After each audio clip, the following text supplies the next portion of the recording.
সরকার বদলাতেই একের পর এক অবৈধ দখলদারি আর বেআইনি নির্মাণের বিরুদ্ধে কড়া পদক্ষেপ। কোথাও সরকারি জমি দখল করে গড়ে ওঠা ঝুপড়ি দোকানে চলছে বুলডোজার, কোথাও আবার অবৈধ বহুতলে পৌঁছে যাচ্ছে প্রশাসনের নোটিশ। উত্তরবঙ্গের বৃহত্তম সবজি মার্কেট থেকে মালদা, রাজ্যের এক প্রান্ত থেকে অন্য প্রান্তে এখন একই ছবি। প্রশাসনের দাবি সরকারি জমি ও আইন রক্ষার অভিযান, আর বিরোধীদের প্রশ্ন এই অভিযান কি শুধুই আইনের প্রয়োগ নাকি বদলে যাওয়া রাজনৈতিক সমীকরণেরও প্রতিফলন। সরকার পাল্টাতেই রাজ্যে চোখে পড়ছে একের পর এক পরিবর্তন। অবৈধভাবে গজিয়ে ওঠা অস্থায়ী দোকানে পড়ছে ভাঙা, চলছে বুলডোজার অপারেশন। উত্তরবঙ্গের সর্ববৃহৎ সবজি মার্কেট চত্বরে চলে অবৈধ দখলের বিরুদ্ধে বুলডোজার অভিযান। প্রায় শতাধিক অবৈধভাবে গজিয়ে ওঠা অস্থায়ী দোকান ভেঙে গুড়িয়ে দেওয়া হয় সোমবার। ধূপগুড়ি রেগুলেটেড মার্কেটে চলে বুলডোজার। নোটিশ দেওয়া সত্ত্বেও হয়নি দখলমুক্ত। নোটিশের সময়সীমা শেষ হতেই অবৈধ দখলদারদের বিরুদ্ধে উচ্ছেদ অভিযান শুরু প্রশাসনের। ভাঙতে হলে সব ভাঙতে হবে, কেন পদ বিচার হবে? ভাঙতে হলে সব ভাঙতে হবে। আমরা রাস্তা ক্লিয়ার করবো, আমরা সবভাবে সহযোগিতা করবো। আমরা সরকারকে সবভাবে সহযোগিতা করবো, কিন্তু আমাদের একটাই কথা, ভাঙতে হলে সব ভাঙতে হলে সব ভাঙতে হবে। কেন পাঁচ পক্ষ হয়েছে হবে? কেন একজন করে হবে আর একজন থাকবে না? কেন হবে এই জিনিসটা? কি অভিযোগ রয়েছে? অভিযোগ আমরা সবভাবে সরকারকে সহযোগিতা করবো এই ভাঙার বিরুদ্ধে, কিন্তু আমাদের কথা পরিষ্কার যখন হচ্ছে সম্পূর্ণ পরিষ্কার করতে হবে। মানে মার্কেটে যে কটি অবৈধ দোকান আছে সব পরিষ্কার করতে হবে, টোটাল পরিষ্কার করতে হবে। 3 তারিখে নোটিশ দিয়েছে। 3 তারিখে কতদিনের মধ্যে খালি করার অর্ডার দিয়েছে? 9 তারিখে খালি করার অর্ডার দিছিল যে 9 তারিখে ভাঙবো, খালি না করলে। কতদিন থেকে আছেন এখানে? আমি এইখানে মোটামুটি ধরো যে 2000 সাল থেকে আছি। অনেকবার তো এর আগের সরকারও তো আপনাদের নোটিশ দিয়েছে। নোটিশ দিছে, ভাঙে নাই। তখনও আমরা ভাঙা শুরু করছিলাম, লেকিন আমারটা ভাঙছি, অন্য কেউ ভাঙে না। তারপরে আবার আমি আসি যে ভাঙলে সবারটা ভাঙলো, আমারটা একলা ভাঙে আমি কি করব? এখন কি করলো? এখন ভাঙিয়া দিল, এইটাই। এখন কোথায় যাব? এখন রাস্তা ছাড়া তো আমাদের পথ নাই, আমাদের তো এখানে কোনো কিছু নাই। এখন এখানে নতুন ঘর হইলো, নতুন নতুন যেগুলো আসলো ওরাই ঘরগুলো পাইলো। আমরা 25 বছর থেকে ব্যবসা করতেছি, আমরা ঘর পাইলাম না। এইটাই বলবো যে সব দুর্নীতি চলতেছে এখানে, অরিজিনাল কাজ কোথায় হচ্ছে? সব তো দুর্নীতি চলতেছে। হ্যাঁ, কত ব্যবসায়ী আছে আমাদের যেগুলো পুরানা ব্যবসায়ী মোটামুটি ধরো যে 100-র মধ্যে 10 জনও ঘর পায়নি, সব নতুনগুলো পাইছি। পুরানা ব্যবসার মধ্যে কেউ অবৈধভাবে দখল হয়ে আছে কতগুলো দোকান? মোটামুটি 300-র উপরে আছে। এ পর্যন্ত কতটা ভাঙলো? কটা দোকান ভাঙলো? কত অর্ধেকগুলোর বেশি তো ভাঙিয়াই ফেললো, আবার ভাঙতেছে। এই তো আসলে 2-3 ঘন্টা। এখন কি চাচ্ছি যে আমাদের কিছু একটা ব্যবস্থা করে দিক সরকার, যেহেতু ভাঙলো। এইটাই না চাচ্ছি। সাধারণ মানুষের পরিবর্তন দরকার। হ্যাঁ, এই যে পরিবর্তন, এইরকম পরিবর্তন সবাই মিলে গরিব মানুষের ভাঙিয়া দিলে এখন কিছু একটা ব্যবস্থা করে দিক সরকার। না বললো যে কিছু করে দিবে, তো কই করে দিচ্ছে। জবরদখল যারা আছে এদের উচ্ছেদ অভিযান চলছে।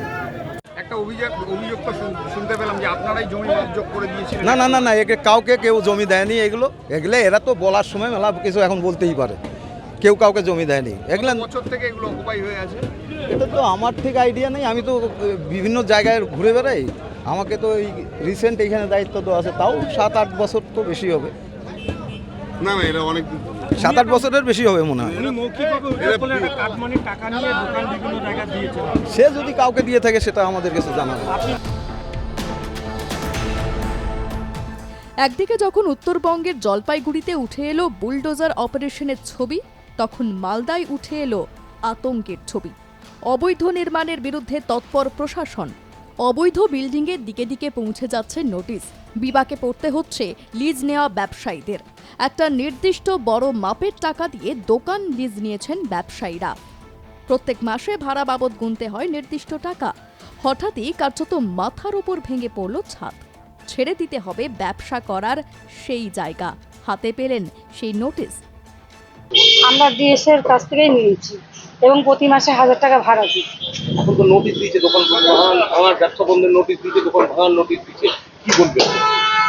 আমরা গরিব মানুষ, খেটে খাওয়ার লোক। আমরা ডিএস এর থেকে একটা কর্ম করার জন্য নিয়েছিলাম, মানে করে খাবো তার জন্য। আপনি কি জানতেন এই বিল্ডিংটা ইলিগাল বিল্ডিং?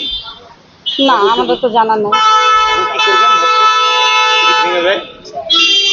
এখন সরকার দেখছে, দেখতে হবে সরকারকে। আমরা তো গরিব মানুষ, আমরা তো কোনো কিছুই করিনি, আমরা তো করে খাওয়ার জন্যই করেছি এবং ডিএস এর কাছ থেকে নিয়েছি। ভাড়াতে আছি, আমরা তো ভাড়াতে, আমাদের তো নিজস্ব কিছু না। এখানে দোকান রয়েছে মোট 11 জন।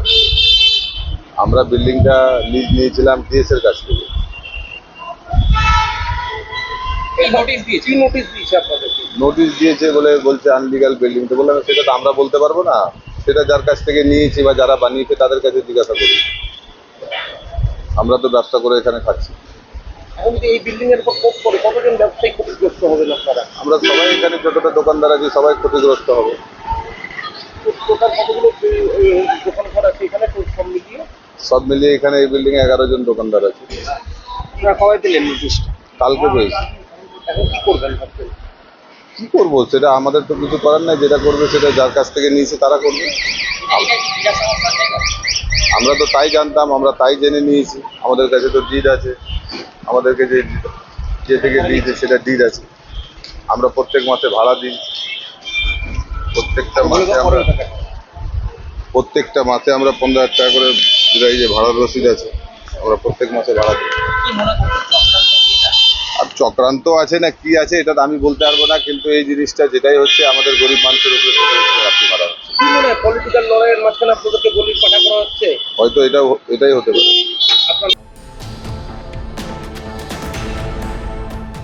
মালদার ইংরেজবাজার পুর এলাকার ৮ নম্বর ওয়ার্ডে জেলা ক্রীড়া সংস্কার দপ্তর সংলগ্ন চৌধুরী ইনডোর স্টেডিয়ামের পাশেই ৩ তলা বিল্ডিং।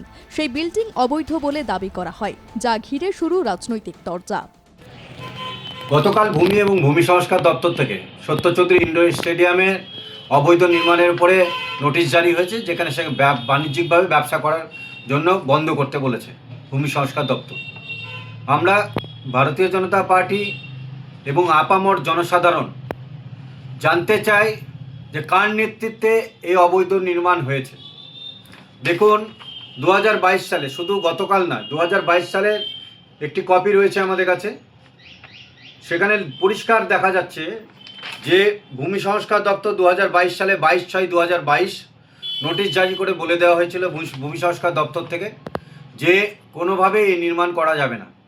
কিন্তু পুলিশ প্রশাসন তথা ভূমি সংস্কার দপ্তরকে, সংবিধানকে বুড়ো আঙুল দেখিয়ে সেখানকার ডিএসএস সেক্রেটারি তথা পৌরসভার চেয়ারম্যান কৃষ্ণেন্দু নারায়ণ চৌধুরী বলপূর্বক মমতা ব্যানার্জির ভয় দেখিয়ে বিল্ডিং কিন্তু নির্মাণ করেছে। শুধু বিল্ডিং নির্মাণে তিনি থেমে থাকেননি, তিনি তার সাথে যে তোলাবাজ, সুদখোর, সন্ত্রাস যারা করে গোটা মালদায়, সেই সাকরেতদের ওই বিল্ডিং বিক্রি করেছে এবং বিল্ডিং অবৈধভাবে তারা করেছে। আমরা ভারতীয় জনতা পার্টি পূর্ণ তদন্ত চাই। যদি এই বিল্ডিং বেআইনি থাকে, বুলডোজার চালিয়ে এই বিল্ডিং ভেঙে দেওয়ার কথা আমরা বলছি, আর্জি রাখছি প্রশাসনের কাছে। এবং যার নেতৃত্বে এটা হয়েছে আমরা চাই তিনি যাতে জেলের মধ্যে থাকেন। কি রে, তোর বেশ র্যাশ হয়েছে দেখছি। হ্যাঁ রে, কি করব বলতো, র্যাশগুলো কিছুতেই কমছে না। অনেক কিছু ইউজ করলাম, তবুও কমছে না। আমার মনে হয় তোকে কোনো একজন ভালো ডার্মাটোলজিস্টের কাছে দেখানো উচিত। তুই ঠিক বলেছিস, কিন্তু কোনো ভালো ডার্মাটোলজিস্ট থাকলে একটু সাজেস্ট কর না প্লিজ। এই তোর তো একবার র্যাশ হয়েছিল না, তুই কোথায় দেখিয়েছিলিস? তুই একবার গৌরীদেবী হসপিটালসে দেখাতে পারিস, ওখানে ভালো এক্সপিরিয়েন্স ডার্মাটোলজিস্ট আছে। আমারও সেম প্রবলেম হয়েছিল, এখন ওখানে ট্রিটমেন্ট নিয়ে আমি এখন ঠিক আছি।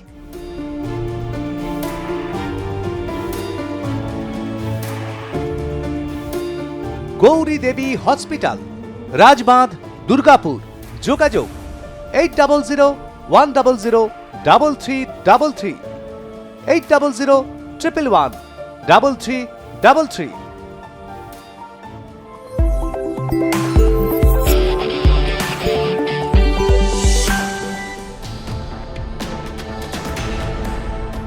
একের পর এক বুলডোজার, উচ্ছেদ অভিযান, অবৈধ নির্মাণের বিরুদ্ধে কড়া প্রশাসনিক পদক্ষেপ।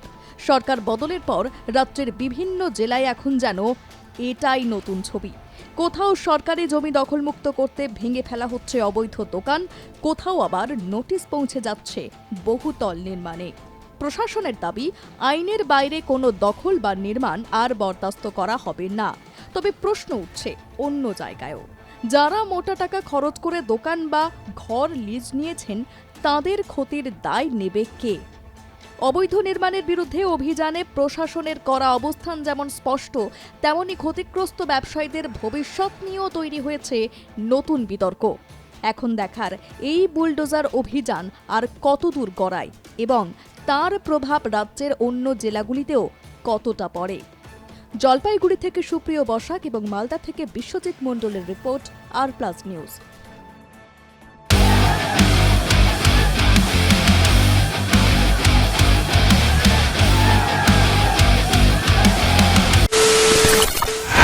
খবরের নামে প্রতিদিন সন্ধে আপনার ড্রয়িং রুমে কি শুধুই চিৎকার চেঁচামেচি হে আসে? বিতর্কের নামে চলে গালাগালি আর কাদা ছোড়াছুড়ি। এবার সময় পরিবর্তনের, কারণ আমরা কান ফাটানো চিৎকারে বিশ্বাস করি না। আমরা বিশ্বাস করি খবরের সত্যতায়। আমরা কোনো পক্ষের হয়ে গলা ফাটাই না, আমরা সাধারণ মানুষের হয়ে প্রশ্ন করি। চিৎকার নয়, শুধু খবর হবে যেখানে বিতর্ক আছে কিন্তু কুৎসিত ঝগড়া নেই। সঠিক তথ্য, বিশ্বস্ত খবর। নজর রাখুন আর+ নিউজে।